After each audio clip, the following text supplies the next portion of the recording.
Hey, life groups, welcome to this week. I am so glad that you are continuing to meet and lean into community. It is so important in our faith to have others that are encouraging us in our faith, that we're wrestling through questions with, and we're supporting one another. It's how God designed the church to be.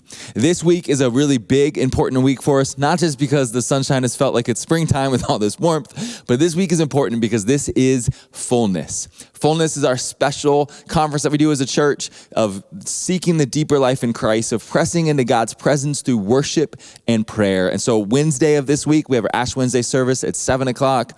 Friday night at 7 o'clock, we are doing a worship night with some interactive stations around the room. And so you want to come and be a part of those. And then we also have open prayer times on Thursday and Saturday night from 5 to 9 for just an organic time of prayer. You can come be prayed over, or join prayer for other things, and we'll be leading in that. Just really come and go as you want. So please be a part of Fullness. This is an important time for us as a church family, and I know it will have a great impact on your life. And then on Sunday, I'll have a special message, still within our Gospel of John series, but it's about another healing of Jesus, and it will really relate to what we were talking about and pressing into in Fullness this week.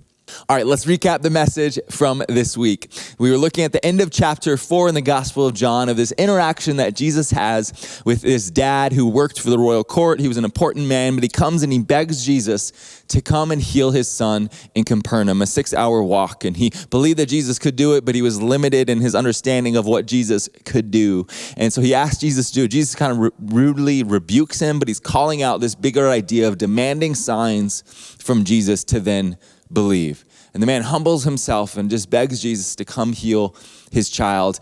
Jesus says his child is healed. And then it says these really important words. Verse 50, Jesus tells him that his son will live. And it says the man took Jesus at his word and departed. He believed in what Jesus had told him, and then he started living out that belief. But his belief was really limited because he was just believing in that temporary situation, in that very painful, difficult part of life. He was believing that Jesus could help in that, but his belief was not in the bigger picture yet of who Jesus was and what he could really do for him for eternity.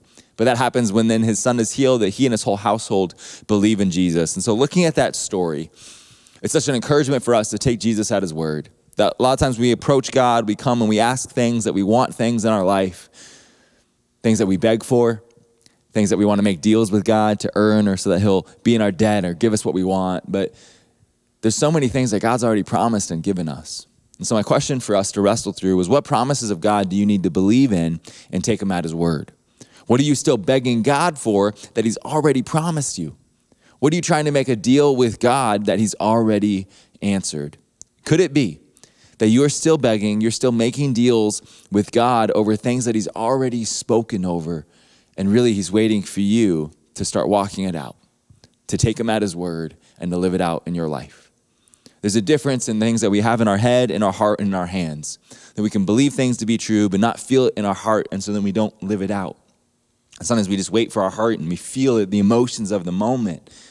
But sometimes we have to know what we know is true in our head, these promises of God over us, and we need to live it out in our life and allow our heart to be catching up to it. Promises like from God that you are loved, that you are forgiven, that you matter, that you're not alone, that you're part of a spiritual family, that you have a purpose for your life. These are things that we can know to be true, but maybe we don't feel it in our heart. And so then we sit in that waiting, begging God to give us an answer when he already has. And what he's waiting for us is us to start living it out. And he'll bless and encourage us and speak through others to encourage us as we take steps, believing in his word and living it out in our life.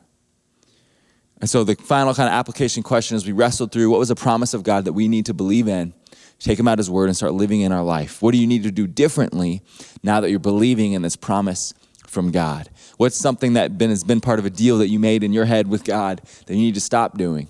Or maybe there's something good that you're doing and it's not that you need to stop, but you need to reevaluate your motive and really ask, why am I doing this? Is it to earn something from God? Is it to prove something? Is it to justify why I can sin over here in this other area of life?